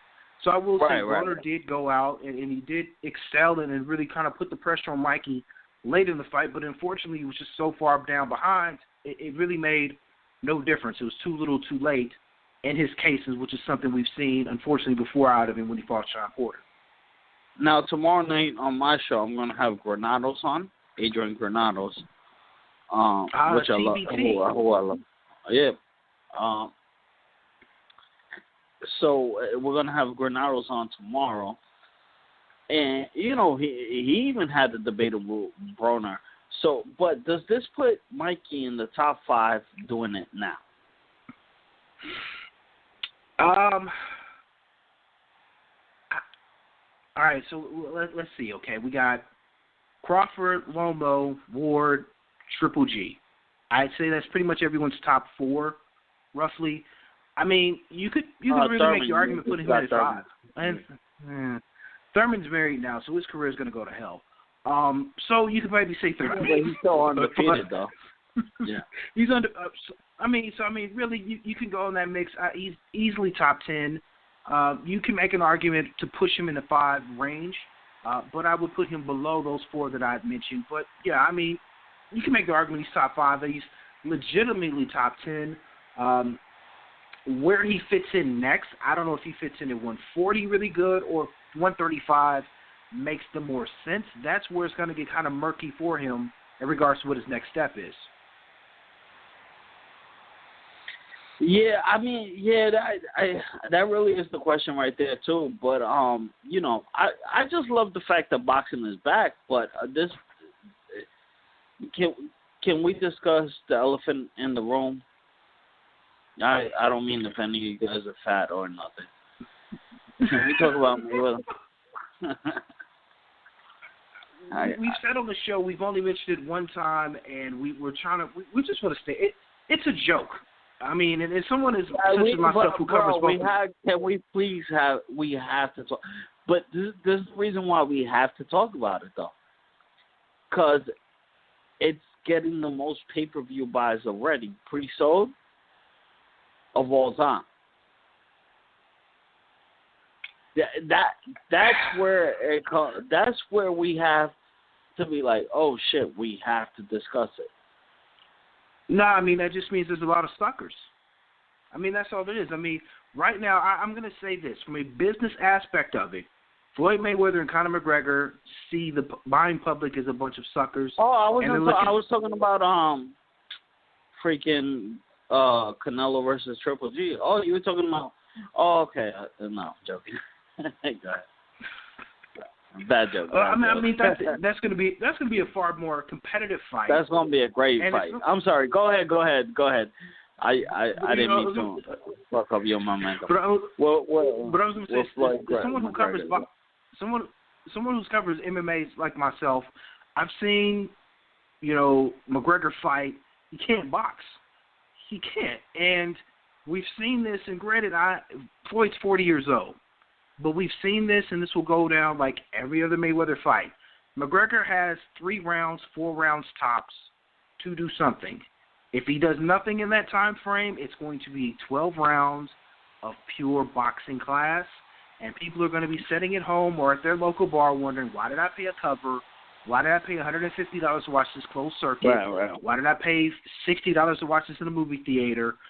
Or why am I streaming this on my laptop when I could be watching Miguel Cotto on HBO? That's what a lot of people are going to be thinking. You know what's so funny? Here's my whole problem with the situation, too. Because I interviewed Ellie Setback. And Ellie Setback loves this fight. Now, Ellie Setback is the Dan Raphael of boxing, internet-wise, for people that don't know. And so you answer me that question. That's where it comes into play. You know what I mean? Yeah, I mean, business-wise, people are gonna watch it because it's like a car wreck. You can't help to stop with the look, but to me, it does nothing for me. I'm the same person who I will openly admit I've yet to watch Mayweather versus Pacquiao. I've never watched the fight. I was so over it. When the fight finally got made, I was like, I'm over it. Like, this should have happened years ago. I have no interest in it. Never watched it. I've watched maybe a few rounds, and that was on YouTube. No interest. Same thing here. No interest in it. Talk to me when McGregor actually is defending one of these championships he's won in the UFC. Talk to me when Mayweather's actually fighting one of these young beasts at 147. When that occurs, he's not going to do it. He's not going to do that. The reason why he's not going to do that is because he wants to go 50-0-0. But everybody knows that everybody knows that's going to be a joke. So that, you know, it's the joke of the sport, you know. That's my problem though, right there, is that it's a joke, but yet still it's getting media attention. Like, why? If you know something's a joke, why even pay any attention? You know, I've even got yelled at by the PR people. It's not me and you that cover it on Blog Talk, and I don't know how many views how many thousand views we get. You know what I mean? Mm-hmm. It's up to the Dan Raphaels, the Ellie Setbacks. Yeah, I mean, give me another name. But it's up to them to like come to the forefront and say this fight is a joke. Let's protest it. Even I live in New York, so I listen to Power 105. Charlemagne the God is. They're promoting the fight. Well, Charlemagne says it's a joke, but then you have DJ Envy saying, no, but there's that puncher's chance. And he goes, you know what, I'm going to order the fight. That shit is see, anybody that's ordering the fight doesn't realize that they're doing a mockery to the sport. I swear to God. I said this before, and I'll say it again. I'm not going to watch the fight. I refuse. I'm going to go home, go to bed, and if somebody texts me in the morning, like, I'll read it. You know what I mean? Yeah. But that's all I'm doing for this fight. Like, the fight is a disgrace to this. I'm you know me. I'm good friends with Nate Campbell and shit. And Nate is disgusted about this fight. Disgusted. You know, I mean, everybody should be. I mean, it's a giant money grab. I mean, we've heard, you know, I had Brandon Rios on the show a couple of weeks ago, and he said the same thing. He's like, we're all idiots. We're going to buy it, but we all understand what it is. It's a money grab. You know, and that's all it is. I mean, the quicker everybody accepts and understands that, the easier it is. But you're saying, you know, it's up to mainstream boxing media to say it's a joke. Well, it's beyond mainstream boxing media now. It's now mainstream media, period. But no, listen, there's some people that actually think McGregor is going to win. That's the most annoying part. You ever bumped into a white person, like at a store or something, and be like, yo, you watching McGregor versus Mayweather fight? They're like, yo, McGregor's going to knock that nigga out. I'm like, yeah, okay, you keep thinking. They, like, it really brings me back to the Eddie Murphy Raw shit. Like, oh, you seen Rocky too many times, white boy. You know, what it is it's not so much that. I will say this, that Conor McGregor has a extremely large and loyal fan base in MMA. And those fans, honestly, this is probably, in the sport of combat sports, period, these are two guys who have the most loyal, borderline insane fan bases there are. So, I mean, a lot of them are going to say that McGregor can win because they're that much of a fan. Didn't he already lose to Nate Diaz? Yeah, he actually lost 2 times before that as well. So, the guy's not an undefeated fighter. He does have holes in his game. Not professionally? No, he's lost. I know he's lost at least one other fight. I want to say it was 2 more fights over he only in the has UK one before loss. he came to the Nate UFC. Diaz. I don't think it's professional. No, he's lost other fights before he came to the UFC. Oh, for he's not a. Yeah, he's lost quite. I want to say it's 3 fights in total he's lost throughout his career. Oh, but Nate Diaz was the only one he's lost to the UFC. Let's not take away, because we're boxing fans. Let's not take away that Mayweather lost before too. just because the judges didn't score it that way. The first, I'm forgetting his last name. Castillo. Not Collazo. Castillo. Oh, yeah, you said it 9. Look at that. You knew what fight I was talking about before I even said it. True. But then he came back in the rematch and did what he was supposed to do. Yeah, but so what? I mean, Paul Williams did that against freaking Quintana, but he still lost the first. Yeah. So what if you beat his ass the second time around? The first match still counts for something. And those scorecards were disgusting. It was like 118, 110. What was the scorecards? It was like 118, 110, I was like, get the fuck out of here with it. And Mayweather knows he lost that fight. And then not only that one, he lost another. Did you see the sparring match with Spadafar? That's sparring. People get knocked down in sparring all the time. So I'm not going to take a sparring session too much to heart in regards to that, because we've heard about other fighters getting knocked down in sparring. But he lost the Castillo fight, though. He lost the Castillo fight. That I'll give you. That was a very questionable fight that Floyd should have lost. In regards to, just kind of clear this up, in regards to McGregor, his professional record is 21-3. He lost to Nate Diaz. That was his only loss here in the UFC. And he lost 2 fights when he fought over in Ireland back in 2008 and 2010. So he's lost 3 fights. All of them he got submitted. I do know in the Diaz fight he got also knocked down several times by punches. I will give McGregor this much. He's the best shit talker I've seen in a long time. Agreed. I would definitely say that. You got a school bag? You can't even read. That made me laugh. He's the best shit talker I've seen. But can we talk about a serious fight for a second? Triple G versus Canelo. That will be Triple G, and I'm honestly thinking he's going to knock him out. See, that's why I love you, baby. Me and you connect right there. Look at And the thing is, the reason why I say that is, I got a chance to see Canelo, when his last fight, got to see him live against Chavez Jr., and the more and more I think about it, he had a stationary target in front of him, and he couldn't drop him. And we've seen Chavez Jr. go down. It makes me really wonder and question how much punching power Canelo truly has, and if he can't knock down a naturally larger guy in Chavez Jr., what is he going to do against a lot more mobile fighter in Triple G? And also, here's the common misconception in the fight, too. They say you're only as good as your last performance. Not true. That is not true. But Triple G fought. Canelo did an amazing job. Killed Chavez Jr. Triple G fought Danny Jacobs, which I consider an A-class fighter. I personally gave Jacobs the fight. Personally. But you can't say that Triple G versus Jacobs and Canelo versus Chavez is any way in comparison.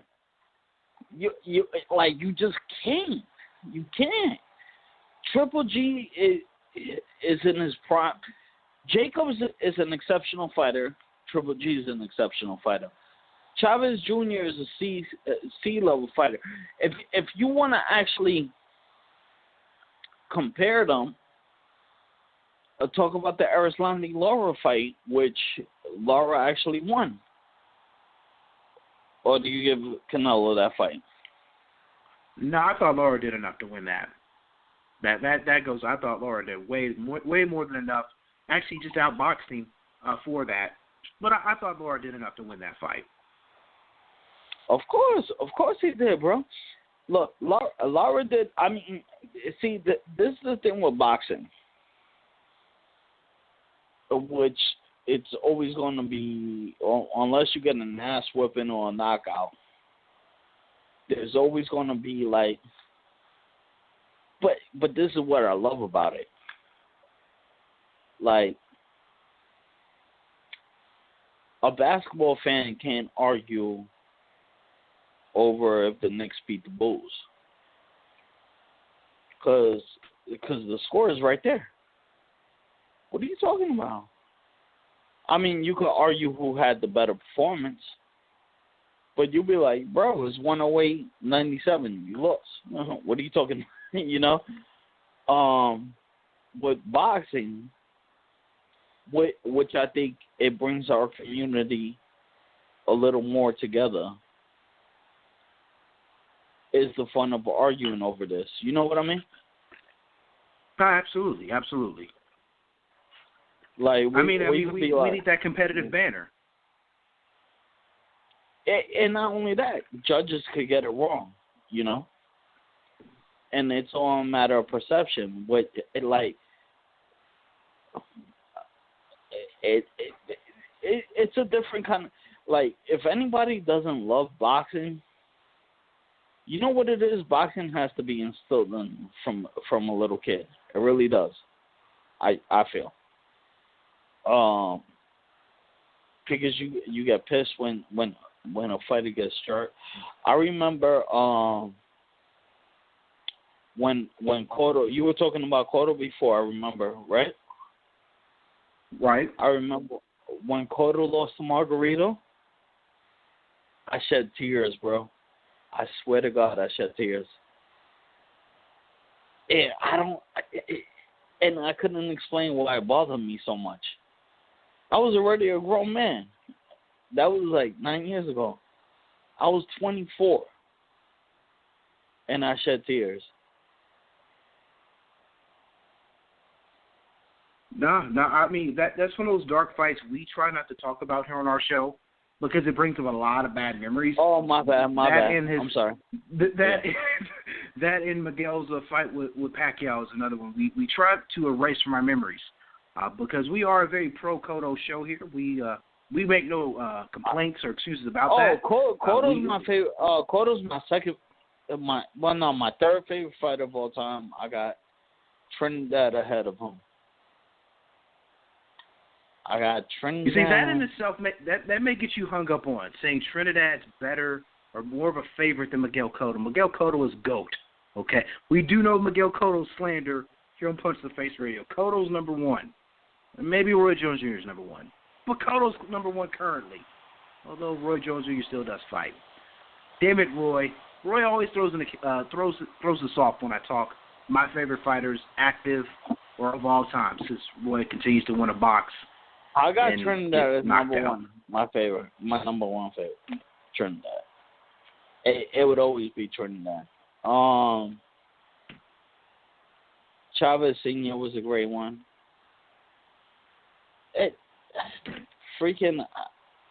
I mean, there's too much to name. But the Cotto one, that one hurt me. It really hurt me. And then the fact that Manny Stewart passed, and then the fact that he had the argument with his own uncle and shit. And his uncle passed, right? Or his pops? It was his dad. Yeah, it was dad who was his trainer that passed. You know, Cotto's had a tough life, bro. Yeah, but you just had Roc Nation on earlier, right? Yeah, I think that Cotto's just doing this to complete his contract.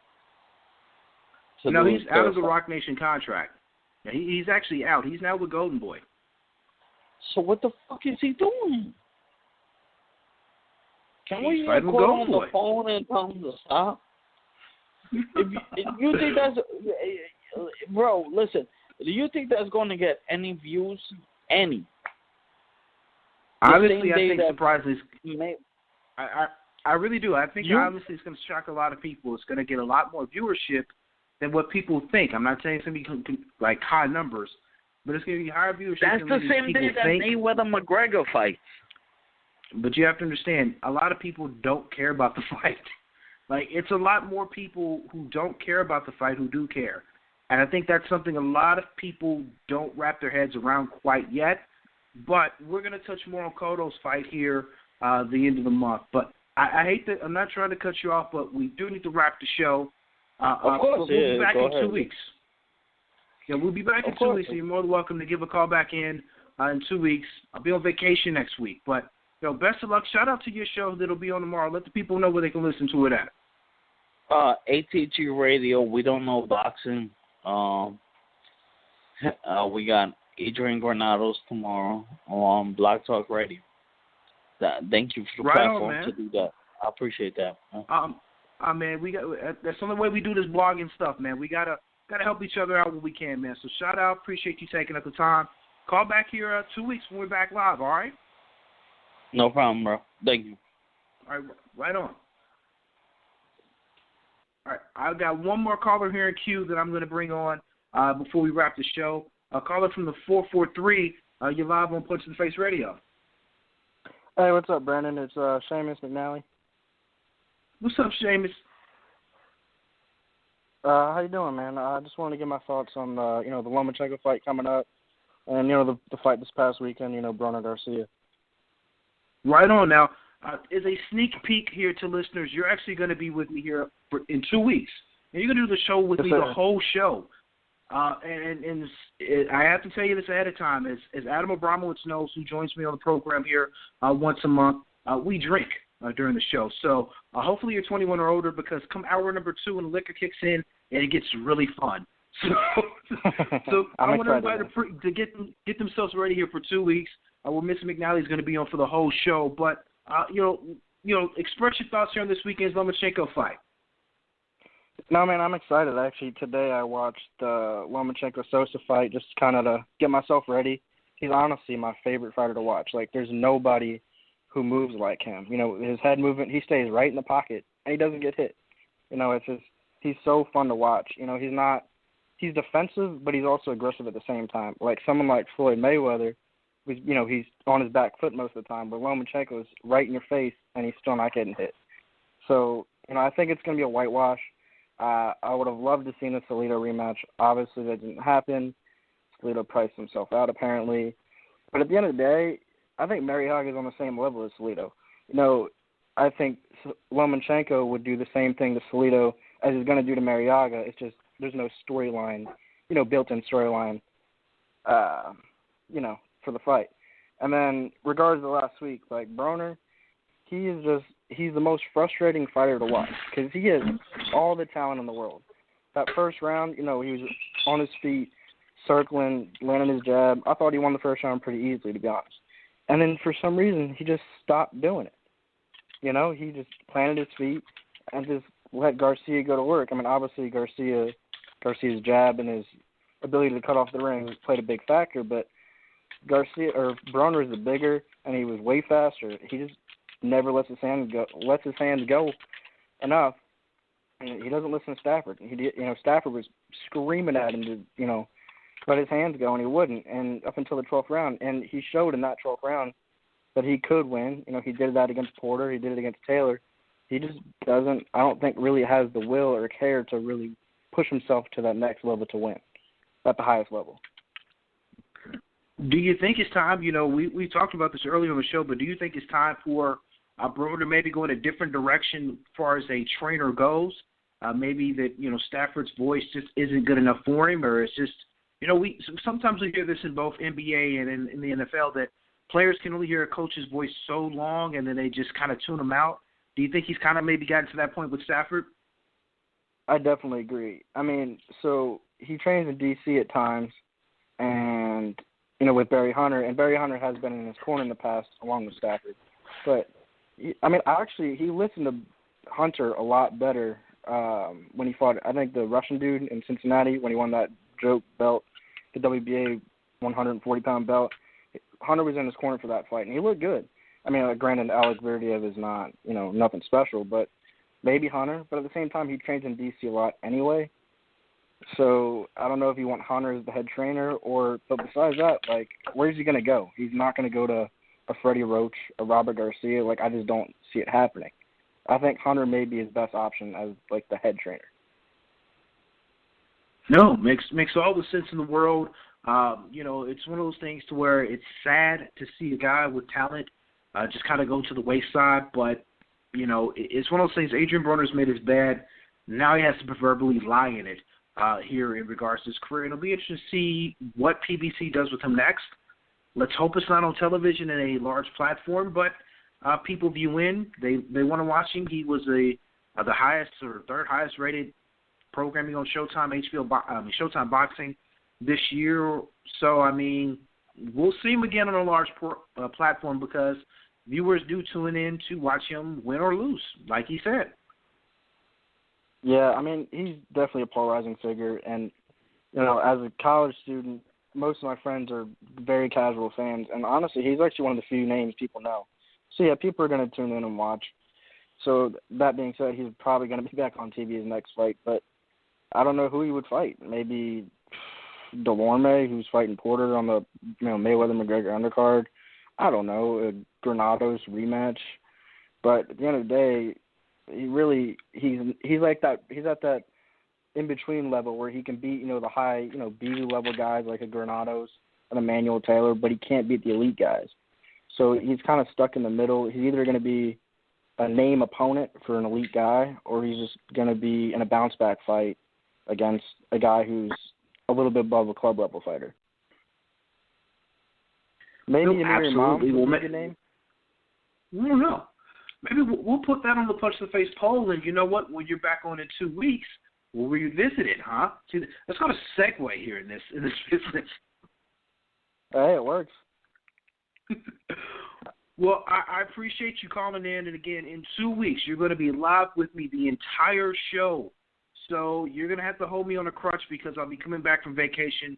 Lord knows what kind of shape I'll be in, but in 2 weeks, you're going to be back on the show live. Get ready to tackle the whole show, the entire 2 hours or hour and a half or however long we go. Be ready here for me in 2 weeks, all right? All right, man, I'm excited. We'll figure out what we're going to talk about. Obviously, Crawford and Dongo, and maybe the shit show on the 26th. Who knows? We'll see. Well, I appreciate you chiming in here tonight. And, again, we're looking forward to having Mr. McNally back on the show here live in 2 weeks as my co-host. All right, man. Have a good one. All right, man. Take it easy. Yeah, you too. All right, man. Make sure you follow him on Twitter. It is Seamus McNally 13, so it's SEAMUSMCNALLY 13. Again, he'll be my co-host with me in 2 weeks when I'm back from vacation.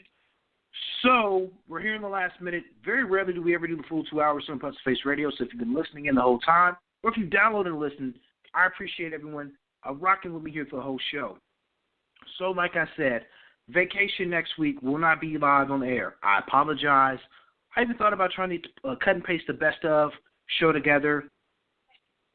I didn't really have the time to do that. So no show next week. But before I go, a couple of things I do want to say. John Jones is back. Thank you, John Jones. Please stay drug-free. Chris Cyborg Santos, or Justino, excuse me, Chris Cyborg Justino. She is the greatest female fighter to ever come across an MMA cage. I love Chris Cyborg. I will never stop praising my love for her, my endearing love for her as being the best in the sport. So I want to give her a shout-out for becoming the undisputed featherweight champion for the UFC. Again, man, shout-out to my guest, Luis Arzas, for joining us. Probably, I'm not say the name again. Better late than never. He came in, did a great job. So shout-out to him. Shout-out to all the callers who called in, my man Money Mike, Mr. McNally, who's going to be a part of the show in 2 weeks. Until next time, I'll be older when I talk to you guys. So we're back here live in 2 weeks. I appreciate everyone's love and affection here for the show. Again, this is Brandon Stubbs. Love one another. Be safe. Be blessed. That's the only way we're going to get through this. Until next time, I am out.